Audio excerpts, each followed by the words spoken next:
वैभव लक्ष्मी व्रत के नियम। यह व्रत पूरी श्रद्धा और पवित्र भाव से रखने चाहिए। इस व्रत को शुक्रवार को रखा जाता है। व्रत शुरू करने से पहले 11 या 21 शुक्रवार के व्रत रखने की मन्नत मांगनी पड़ती है। व्रत के दिन सुबह से ही जय मां लक्ष्मी मन ही मन जाप करते रहना चाहिए। इस व्रत को विधि पूर्वक करना चाहिए। मन्नत के 11 या 21 शुक्रवार पूरे होने पर विधि अनुसार उद्यापन करना चाहिए। यह उपवास अपने ही घर पर करना चाहिए। यदि शुक्रवार के दिन आप यात्रा पर या कहीं बाहर हो तो उस शुक्रवार को छोड़कर अगले शुक्रवार को व्रत रखना चाहिए। इस दिन श्री यंत्र की पूजा अवश्य करनी चाहिए। व्रत पूरा होने पर कम से कम 7 सुहागिन स्त्रियों को भेंट देनी चाहिए। अब सुनिए वैभव लक्ष्मी व्रत की संपूर्ण कथा। एक बार एक बहुत बड़ा शहर था। इस शहर में लाखों लोग रहते थे। पहले के जमाने के लोग साथ साथ रहते थे और एक दूसरे के काम आया करते थे। लेकिन नए जमाने के लोगों का स्वरूप ही अलग सा है। सब अपने अपने काम में मगन रहते हैं। किसी को किसी की कोई परवाह नहीं। घर के सदस्यों को भी एक दूसरे की परवाह नहीं होती। भजन कीर्तन, भक्तिभाव, दया माया, परोपकार जैसे संस्कार कम हो गए हैं। शहर में बुराइयां बढ़ गई थी। शराब, जुआ, रेस, व्यभिचार, चोरी, डकैती आदि बहुत से अपराध शहर में होते थे। कहावत है कि हजारों निराशा में एक आशा की किरण जरूर छुपी होती है। इसी तरह इतनी सारी बुराइयों के बावजूद भी शहर में कुछ अच्छे लोग भी रहते थे। ऐसे अच्छे लोगों में शीला और उनके पति की गृहस्थी मानी जाती थी।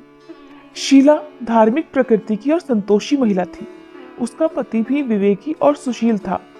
शीला और उसका पति ईमानदारी से जीवन बिताते थे।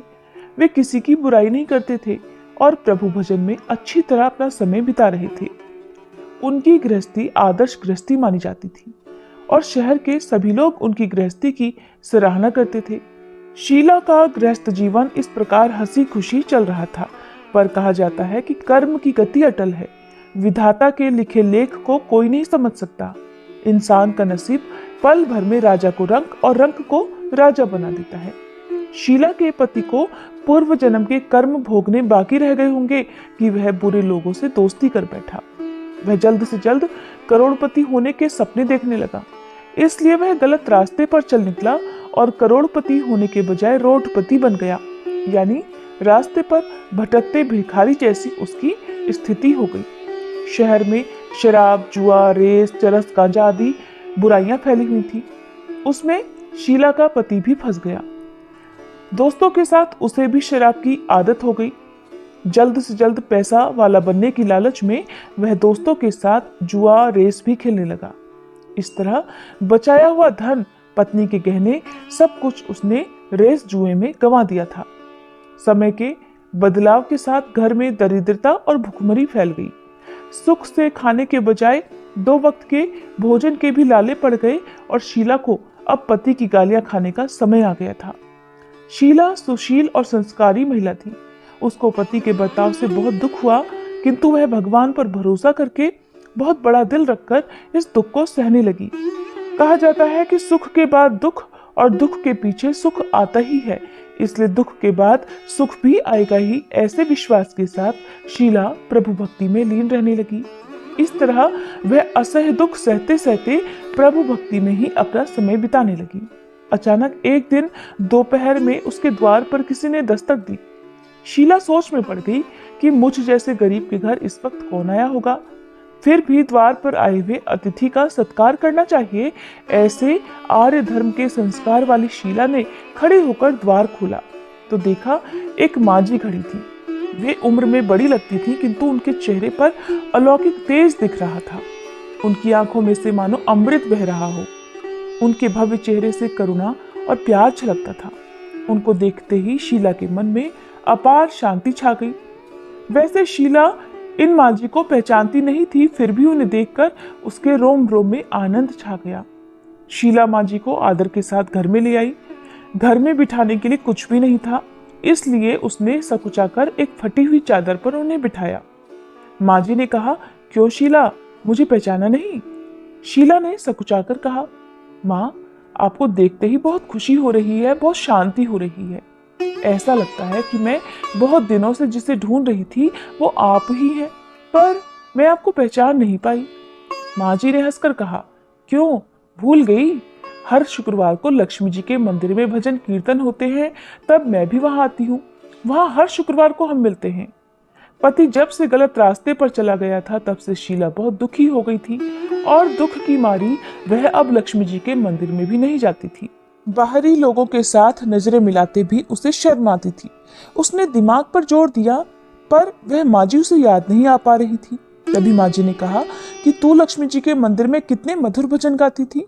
अभी तू दिखाई नहीं देती थी, इसलिए मुझे लगा कि कहीं तू बीमार तो नहीं हो गई। यही सोचकर मैं तुझसे मिलने चली आई हूँ। माँ जी के अति प्रेम भरे शब्दों से शीला का हृदय पिघल गया। उसकी आंखों में आंसू आ गए।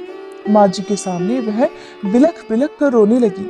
ये देख माँ जी शीला के नजदीक आई और उसकी सिसकती पीठ पर प्यार भरा हाथ फेरकर उसे सांत्वना देने लगी। माँ जी कहने लगी, बेटी, सुख और दुख तो धूप छांव जैसे होते हैं।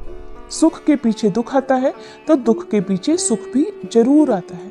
धैर्य रखो बेटी, और तुझे क्या परेशानी है? अपने दुख की बात मुझे सुना, तेरा मन भी हल्का हो जाएगा और तेरे दुख का कोई उपाय भी मिल जाएगा।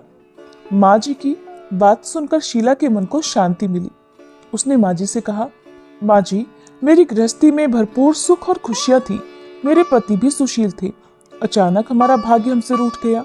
मेरे पति बुरी संगति में फंस गए और बुरी आदतों के शिकार हो गए और अपना सब कुछ गंवा बैठे।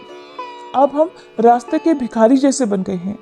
ये सुनकर माँ जी ने कहा, ऐसा कहा जाता है कि कर्म की गति न्यारी होती है। हर इंसान को अपने कर्म भुगतने ही पड़ते हैं। इसलिए बेटी तू चिंता मत कर, अब तू कर्म भुगत चुकी है। अब तुम्हारे सुख के दिन अवश्य आएंगे। तू तो माँ लक्ष्मी जी की भक्त है। माँ लक्ष्मी जी तो प्रेम और करुणा की अवतार हैं। वे अपने भक्तों पर हमेशा ममता रखती हैं। इसलिए तू धैर्य रखकर माँ लक्ष्मी जी का व्रत कर, इससे सब कुछ ठीक हो जाएगा। माँ लक्ष्मी जी का व्रत करने की बात सुनकर शीला के चेहरे पर चमक आ गई।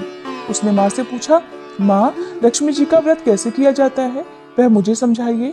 मैं ये व्रत अवश्य करूंगी। माँ जी बोली, बेटी, माँ लक्ष्मी जी का व्रत बहुत सरल है। उसे वर लक्ष्मी व्रत या वैभव लक्ष्मी व्रत भी कहा जाता है। ये व्रत करने वाले की सब मनोकामनाएं पूर्ण होती हैं। वह सुख संपत्ति और यश प्राप्त करता है। ऐसा कहकर माँ जी वैभव लक्ष्मी व्रत की विधि कहने लगी। बेटी, वैभव लक्ष्मी व्रत वैसे तो सीधा साधा व्रत है, किंतु कई लोग इस व्रत को गलत तरीके से करते हैं, इसलिए उसका फल नहीं मिलता। कई लोग कहते हैं कि सोने के गहने की हल्दी कुमकुम से पूजा करो, बस व्रत हो गया। पर ऐसा नहीं है। कोई भी व्रत शास्त्रीय विधि से करना चाहिए, तभी उसका फल मिलता है। सच्ची बात यह है कि सोने के गहनों का विधि से पूजन करना चाहिए। व्रत की उद्यापन विधि भी शास्त्रीय विधि से करनी चाहिए। ये व्रत शुक्रवार को करना चाहिए। प्रातःकाल स्नान करके स्वच्छ कपड़े पहनो और सारा दिन जय माँ लक्ष्मी का स्मरण करते रहो। किसी की शिकायत नहीं करनी चाहिए। शाम को पूर्व दिशा में मुंह करके आसन पर बैठ जाओ। सामने चौकी रखकर उस पर रुमाल रखो। रुमाल पर चावल का छोटा सा ढेर करो। उस ढेर पर पानी से भरा तांबे का कलश रखकर कलश पर एक कटोरी रखो। उस कटोरी में एक सोने का गहना रखो। सोने का ना हो तो चांदी का भी चलेगा। चांदी का ना हो तो नकद रुपया भी चलेगा। बाद में घी का दीपक जलाकर धूप जलाकर रखो। माँ लक्ष्मी जी के बहुत स्वरूप हैं और माँ लक्ष्मी जी को श्रीयंत्र अत्यंत प्रिय है। इसलिए वैभव लक्ष्मी व्रत में पूजन विधि करते समय सबसे पहले श्रीयंत्र और लक्ष्मी जी के विविध स्वरूपों का सच्चे दिल से दर्शन करो। उसके बाद लक्ष्मी स्तवन का पाठ करो। बाद में कटोरी में रखे हुए गहने या रुपए को हल्दी कुमकुम और चावल चढ़ाकर पूजा करो। लाल रंग का फूल चढ़ाओ। शाम को कोई मीठी चीज बनाकर उसका प्रसाद रखो। अगर न हो तो शक्कर या गुड़ भी चल सकता है। फिर आरती करके 11 बार सच्चे मन से जय माँ लक्ष्मी बोलो। बाद में 11 या 21 शुक्रवार ये व्रत करने का दृढ़ संकल्प माँ के सामने करो और आपकी जो मनोकामना हो वह पूरी करने को माँ लक्ष्मी जी से विनती करो। फिर माँ का प्रसाद बांट दो और थोड़ा प्रसाद अपने लिए रख लो। अगर आप में शक्ति हो तो सारा दिन उपवास रखो और सिर्फ प्रसाद खाकर शुक्रवार का व्रत करो। यदि शक्ति ना हो तो एक बार शाम को प्रसाद ग्रहण करते समय भोजन कर लो। अगर थोड़ी शक्ति भी ना हो तो 2 बार भोजन भी कर सकते हो। बाद में कटोरी में रखा गहना या रुपया ले लो। कलश में रखा जल किसी पौधे में डाल दो और चावल पक्षियों को डाल दो। इसी तरह शास्त्रीय विधि से व्रत करने से उसका फल अवश्य मिलता है। इस व्रत के प्रभाव से सब प्रकार की विपत्ति दूर होकर आदमी धनवान बन जाता है। संतान न हो तो संतान प्राप्ति होती है। सौभाग्यवती स्त्री का सौभाग्य अखंड रहता है। कुंवारी लड़की को मनभावन पति मिलता है। शीला यह सुनकर प्रसन्न हो गई। फिर पूछा, माँ जी, आपने वैभव लक्ष्मी व्रत की जो शास्त्रीय विधि बताई है वैसे तो मैं अवश्य करूंगी, किंतु उसकी उद्यापन विधि किस तरह करनी चाहिए ये भी कृपा करके कहिए।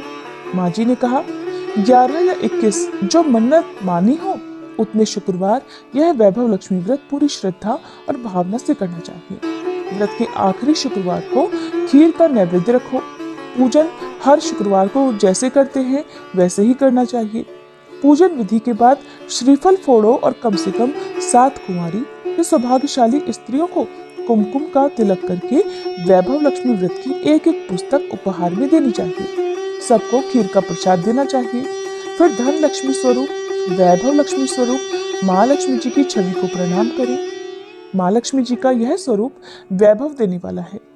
प्रणाम करके मन ही मन सच्चे मन से माँ की प्रार्थना करते समय कहें कि हे माँ धन लक्ष्मी, हे माँ वैभव लक्ष्मी, मैंने सच्चे हृदय से आपका व्रत पूर्ण किया है।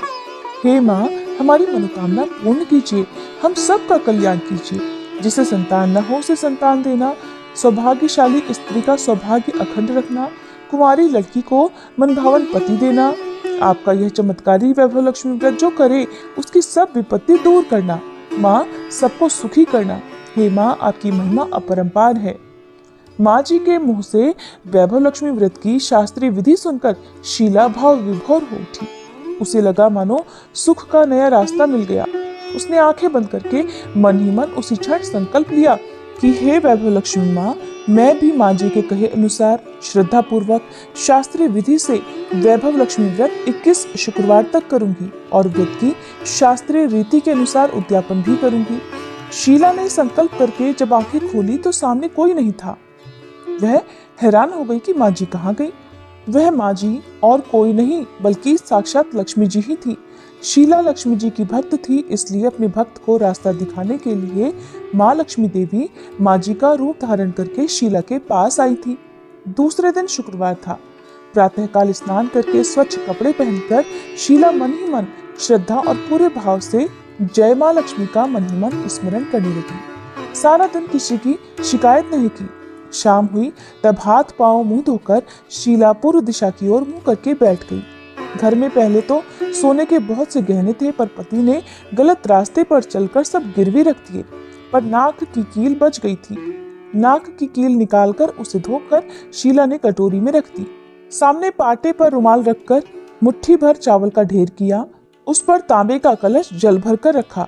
उसके ऊपर कील वाली कटोरी रखी। फिर विधि पूर्वक बंदन, स्तवन, पूजन वगैरह किया और घर में थोड़ी शक्कर थी, वह प्रसाद में रखकर वैभव लक्ष्मी व्रत किया। ये प्रसाद उसने पहले पति को खिलाया। प्रसाद खाते ही पति के स्वभाव में फर्क पड़ गया। उस दिन उसने शीला को मारा नहीं, सताया भी नहीं। शीला को बहुत आनंद हुआ। उसके मन में वैभव लक्ष्मी व्रत के प्रति श्रद्धा बढ़ गई। शीला ने पूर्ण श्रद्धा भक्ति से 21 शुक्रवार तक व्रत किया। 21वें शुक्रवार को विधि पूर्वक उद्यापन विधि करके 7 स्त्रियों को वैभव लक्ष्मी व्रत की 7 पुस्तकें उपहार में दी। फिर माता जी के धन लक्ष्मी स्वरूप की छवि को वंदन करके भाव से मन ही मन प्रार्थना करने लगी। हे माँ धन लक्ष्मी, मैंने आपका वैभव लक्ष्मी व्रत करने की मन्नत मानी थी, वह व्रत आज पूर्ण किया है। हे माँ, मेरी हर विपत्ति दूर करो, हम सबका कल्याण करो। जिसे संतान न हो उसे संतान देना, सौभाग्यवती स्त्री का सौभाग्य अखंड रखना, कुंवारी लड़की को मन भावन पति देना। जो कोई आपका यह चमत्कारी वैभव लक्ष्मी व्रत करे उसकी सब विपत्ति दूर करना, सबको सुखी करना। हे माँ, आपकी महिमा अपार है। ऐसा बोलकर लक्ष्मी जी के धन लक्ष्मी स्वरूप की छवि को उसने प्रणाम किया। इस तरह शास्त्रीय विधि से शीला ने व्रत किया और तुरंत ही उसे उसका फल भी मिला। उसका पति सही रास्ते पर चलने लगा और अच्छा आदमी बन गया और कड़ी मेहनत करके वह व्यवसाय करने लगा। धीरे धीरे समय बदला और उसने शीला के गिरवी रखे गहने छुड़ा लिए। अब घर में धन की बाढ़ सी आ गई। घर में पहले जैसी सुख शांति छा गई। वैभव लक्ष्मी व्रत का प्रभाव देखकर मोहल्ले की दूसरी स्त्रियां भी शास्त्रीय विधि से वैभव लक्ष्मी का व्रत करने लगी। हे मां धन लक्ष्मी, आप जैसे शीला पर प्रसन्न हुई, उसी तरह आपका व्रत करने वाले सब पर प्रसन्न होना, सबको सुख शांति देना। जय धन लक्ष्मी माँ, जय वैभव लक्ष्मी माँ।